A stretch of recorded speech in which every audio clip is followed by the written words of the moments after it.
Dzień dobry Państwu, ja nazywam się Mateusz Chaberski i mam ogromną przyjemność rozmawiać z kolejną autorką książki wydanej w serii z Żurawiem, która obecnie ukazuje się pod nową marką wydawnictwa Uniwersytetu Jagiellońskiego, marką Bowiem. Jest z nami Wytske Versteeg, holenderska autorka książki Kwarantanna. Mam nadzieję, że widzą Państwo tę książkę, tę piękną okładkę nie w lustrzanym odbiciu, tylko tak jak ona powinna być. Książka, jak Państwo zapewne widzicie po okładce, rozgrywa się w dystopijnej przyszłości, niedalekiej przyszłości, kiedy pandemia, epidemia pewnej zaraźliwej choroby niszczy w zasadzie całą ludzkość i główny bohater tej powieści, Tomas Augustus, jest prawdopodobnie jedną z ostatnich osób, która przetrwała tę epidemię. Myślę, że wielu z Państwa wciąż ten scenariusz, ten schemat narracyjny wiele mówi, zwłaszcza w kontekście wybuchu pandemii COVID-19, z którą wciąż się borykamy, i mam nadzieję, że o tym o znaczeniu literatury w czasie pandemii porozmawiamy właśnie z Wytske Versteeg, holenderską pisarką, która zadebiutowała w 2012 roku. Nie jest to jej pierwsza powieść.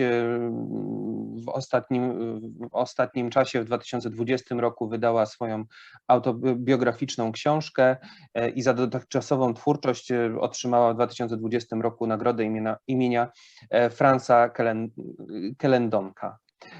Hi Wytske, how are you? I'm good. Nice to speak to you. Yes, it's really a pleasure. So I suppose I'm not going to be really original. I think you've got those questions straight away in virtually every interview. So, having written a story set in a world ravaged by a pandemic of an infectious disease, what was your first thought when you saw the COVID-19 pandemic break out? Yeah, well, even though I had written a novel about the pandemic, I still, like everyone, I assume, in the beginning, thought, okay, we have this pandemic, but it'll go away quite soon. Just like everyone else, I didn't expect our lives to be influenced so thoroughly and for such a long time by it, even though I had written a novel about exactly this situation, or, well, even a bit worse situation, actually. Because we must remind our readers that the book was originally published, Kwarantanna was originally published in 2015. So you couldn't have known what is to happen. So was there a feeling of this kind of uncanniness of the situation? Were you worried that it's going to be as bad as you described it, or you created it in your novel?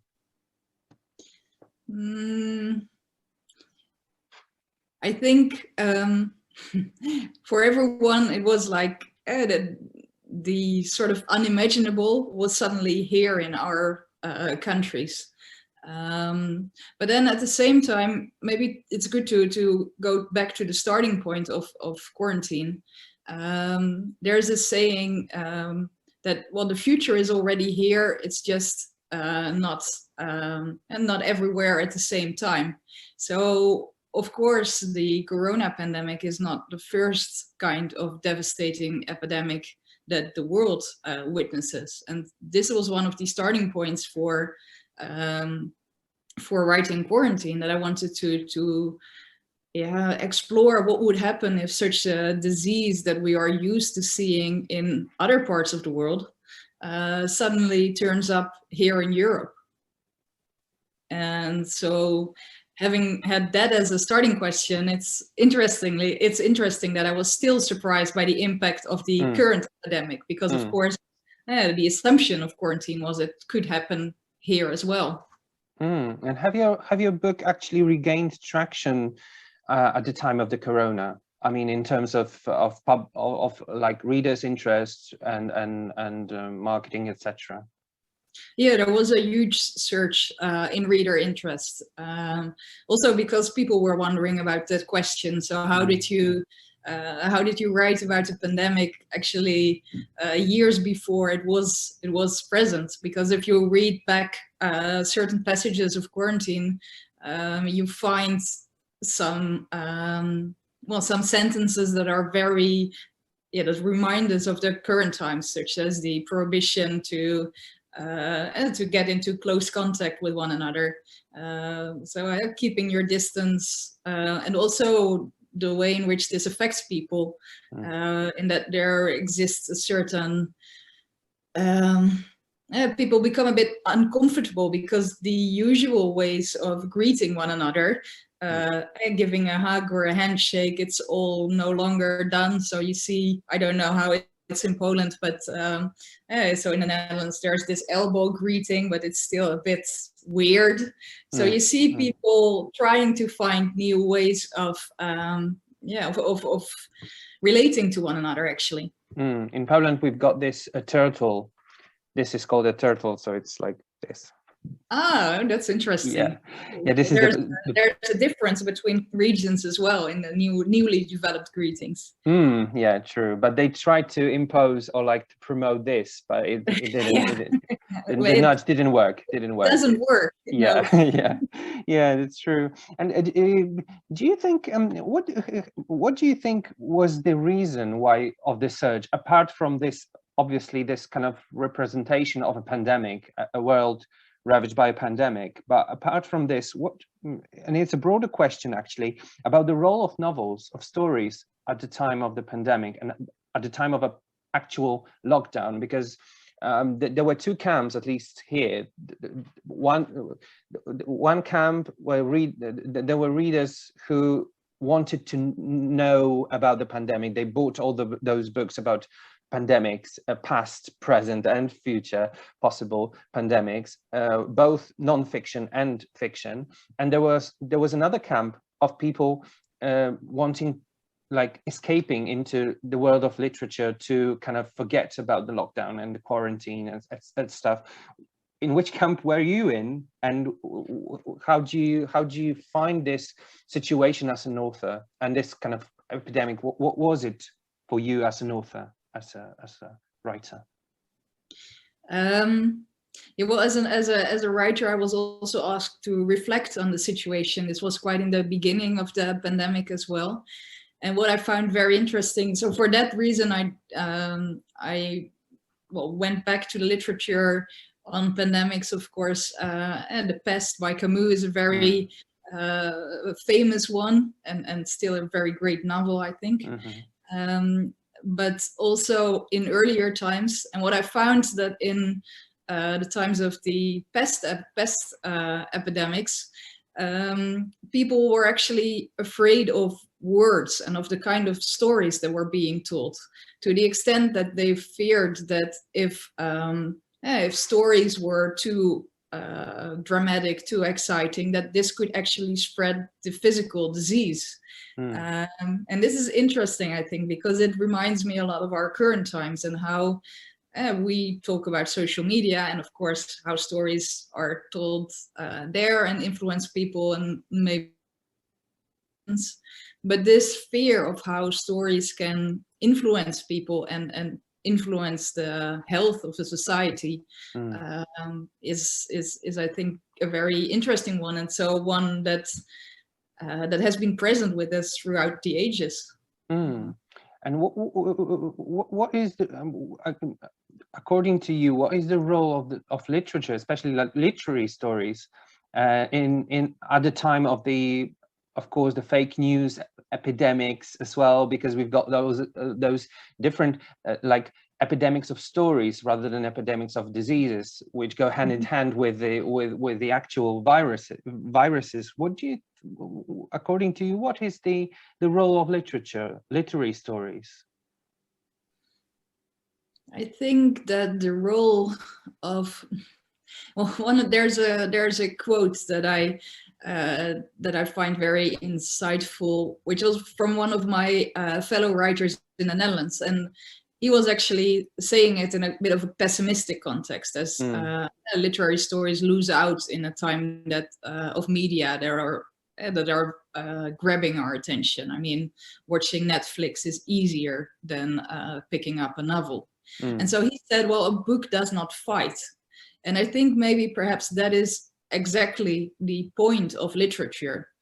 A literary story does not fight in the sense that ideally it doesn't try to push you into a corner or provide you with a message, and instead it gives you space.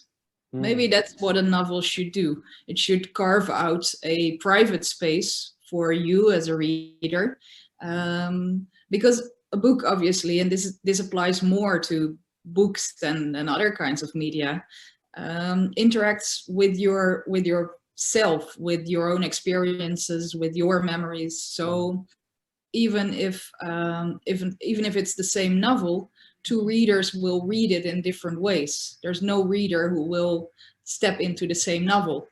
And so I think that's the value of literature, how it carves out this very private space, which then of course does have a consequence, precisely because the book does not fight, doesn't try to grab your attention as commercials or other kinds of social media try to do. This in itself has become sort of a political act by now, because everyone tries, and there are all these kinds of media that try to grab your attention, and it's precisely the quiet nature and the individual nature of literature, I think,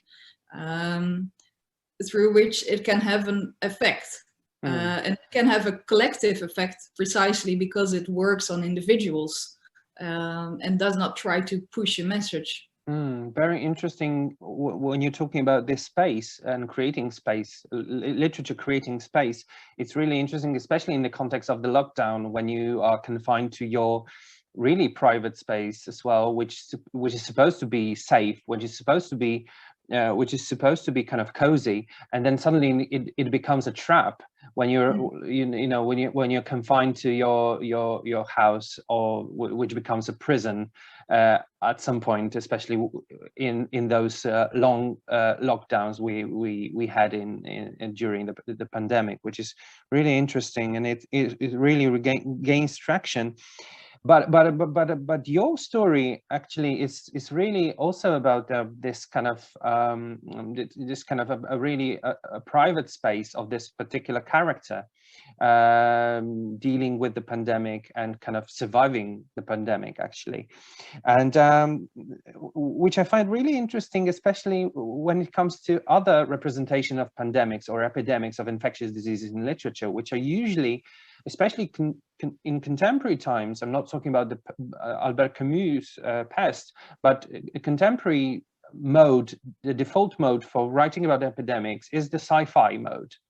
And your book is actually kind of interestingly using those psychological novel tradition, I suppose, and it's more into the inner life of this character. Why such choice? What was your inspiration for this?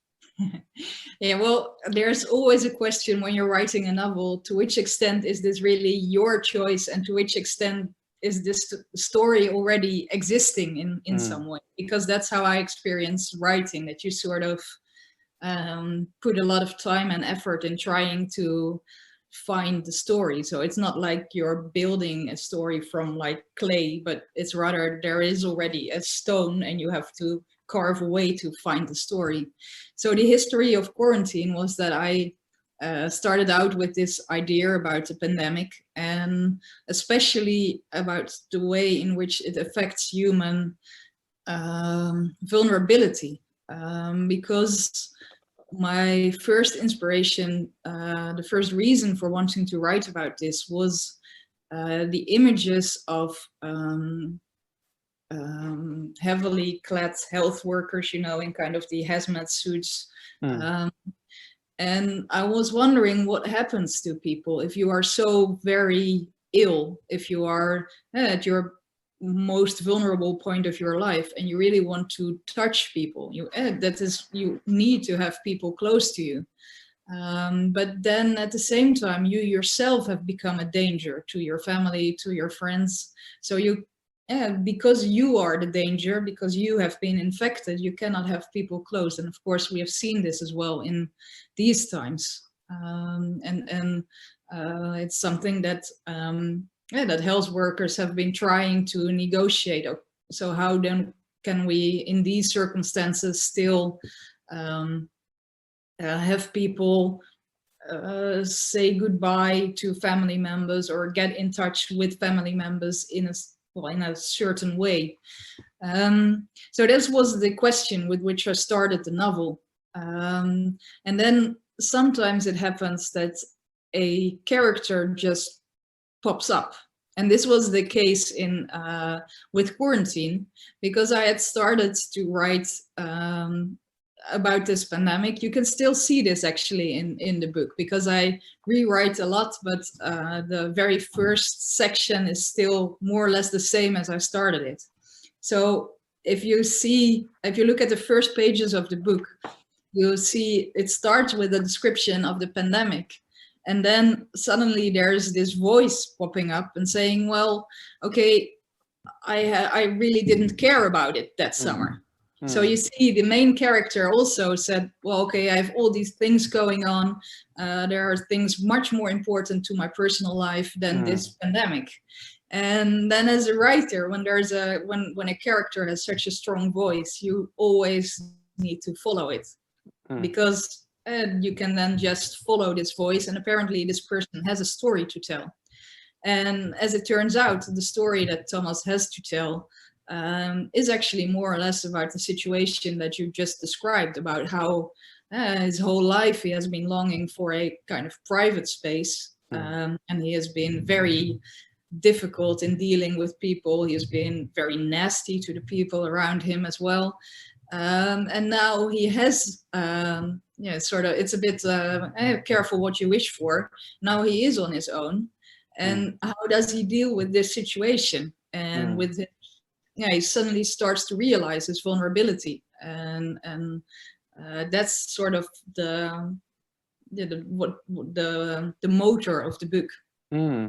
Yeah, this was actually my next question about this strong character, because I must say it really impressed me, that Thomas really impressed me.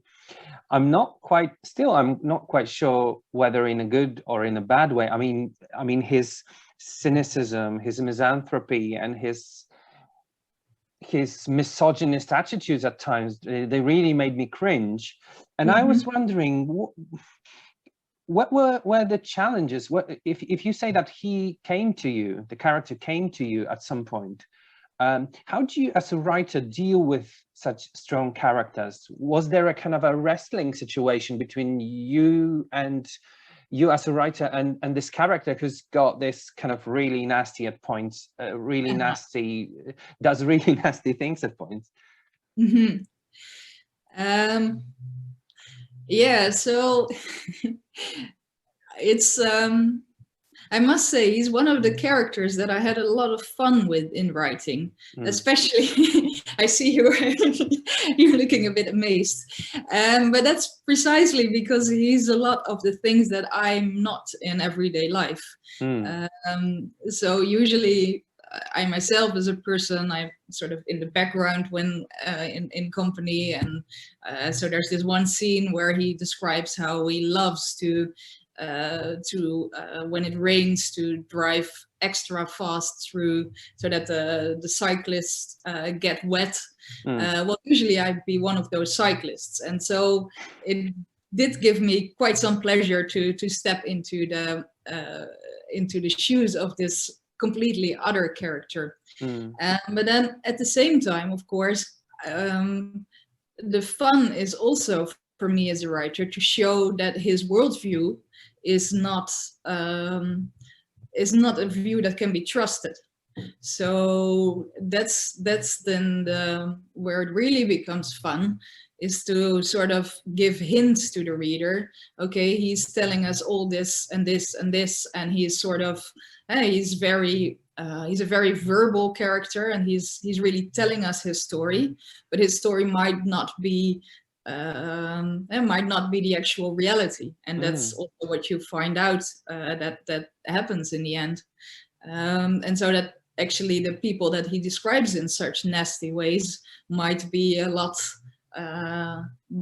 more interesting and more worthy characters than what he is able to see. That's then what I think that's the negotiation, that if you introduce such a character, how do you show that it's not that his worldview is not really to be trusted? When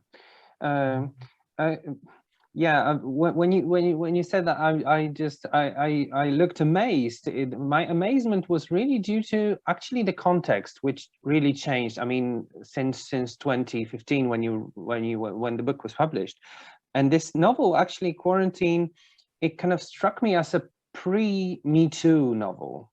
I mean, in this kind of after Me Too, those characters like really kind of maybe not really a predators, but I mean like really with really kind of verbal misogynistic characters. They are kind of the villains. They became like the public villains of our times. And I was wondering whether you still rethink the character in terms of different contexts, and in this context of the the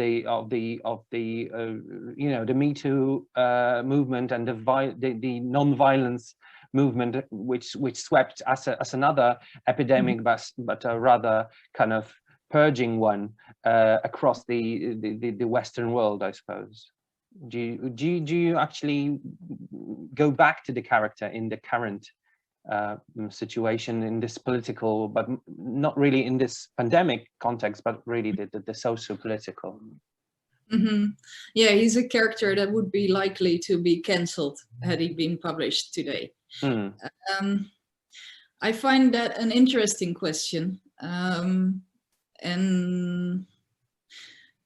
maybe as a context, I have written a lot about violence, so the question about how to respond to violence as an individual but also as a society is one that is very close to my heart. And my most recent book is actually a more personal book. It's called Vanishing Point, about the response to violence and sexual violence in particular. And yet I am not a fan of the current, well, you already called it like a kind of purge. I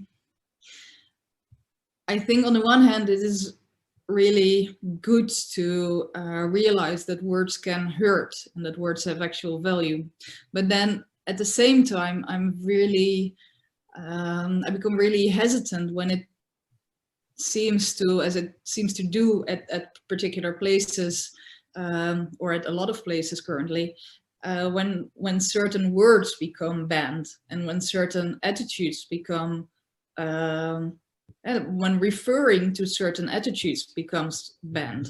Because I think that, especially because these topics are so very difficult to talk about, it is important to, well, not banish them from the debate. And that is what is, I think, what is a risk of the current trend in how to have our public discourse. That, okay, you cannot say this because it might trigger someone.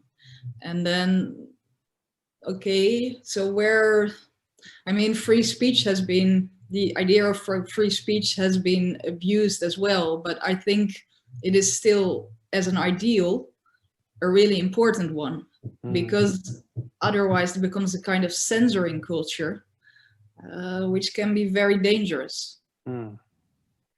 Yeah, it's in the Polish context, of course, it has other connotation, and this kind of, the censorship and stuff, especially when it comes to both the current political situation and the Polish past.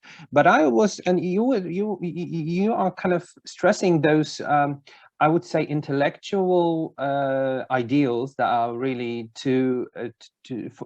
for keeping, actually, in our society, in our current situation. But what you're doing, and this actually really impressed me, what you're doing in the novel, and actually achieving it, is that you actually make us empathize with the predator, with the nasty character.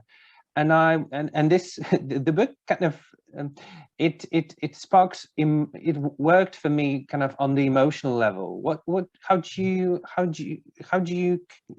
do it, actually, dealing with emotions? Is it conscious choice? Can it be done consciously by an author, or is it like you realize that after having the book published? Well, I think writing a book is never a completely conscious process. I mean, there are phases in writing a book that are conscious, and when you are really in control. But there are also phases in writing a book where you're not in control and sort of being led by a story. But I think I'm very happy that you were able to empathize with Thomas, even though he's such a nasty character. And that has to do with our previous topic, and is why it's not just an intellectual ideal, I think. I mean,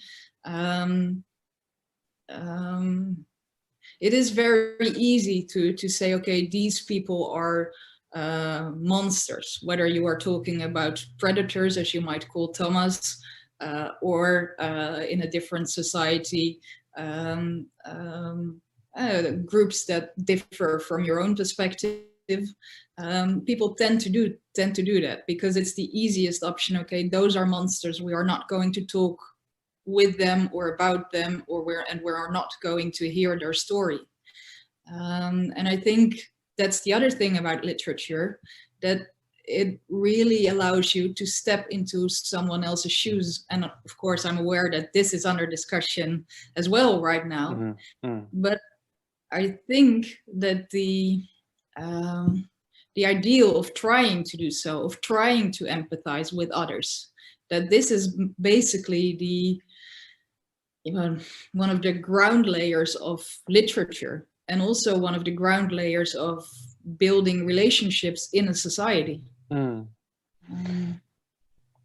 Even though you might not understand the other. And it's a lot more difficult with actual people, of course, than with characters in a novel, as Thomas is. I'm actually really curious about the other characters of yours, because the character of Thomas is really striking, and I hope my colleagues at the Jagiellonian University Press will continue publishing your works. And could you please tell us what's your next project, or what's your current project that you're working on at the moment? I'm currently working on two big projects, and one is a novel which is having to do with I'm not that good in summarizing a novel, but my starting point there was you see that governments across Europe increasingly criminalize people who are trying to help refugees. And so I was wondering what would happen to someone if you are, and this is as well as a matter of do you look at what is happening, or do you choose to look away? And actually you don't have to choose to look away, because the governments make it so easy to look away. But what happens to someone who chooses to look and who chooses to see this, and then is kind of criminalized by society around her? And so basically that novel focuses on the question, what makes people act, and what is it that makes people act, and what is it that makes people act in a good way or a way that is, with the benefit of hindsight, the wrong way. So that's the topic of that novel. And I'm also working on a non-fiction book, which is focused on the topic of truth. Because, well, you often hear we're currently living in a post-truth society, and at the same time everyone is talking about this theme. Okay, what is truth and how can we get to it? And you see, even in very anti-scientific environments, that people ask each other for, okay, what are the facts, what are the raw data? So we have this language of science, but how does it relate to the collective search for what we deem to be truthful? So that's sort of my two projects that I'm working on. I'm really dying to get to know them, and I hope I'll do it thanks to the Jagiellonian University Press and its imprint Bowiem, which has published the book by Wytske Versteeg. It's Kwarantanna, the quarantine, which is out now, and it's a really good novel to look back on what happened during the COVID-19 pandemic to ourselves and to our personal, private and intimate space. Thank you very much. Wytske Versteeg was with us. Thank you very much. Was happy. It was a very nice conversation. Thank you.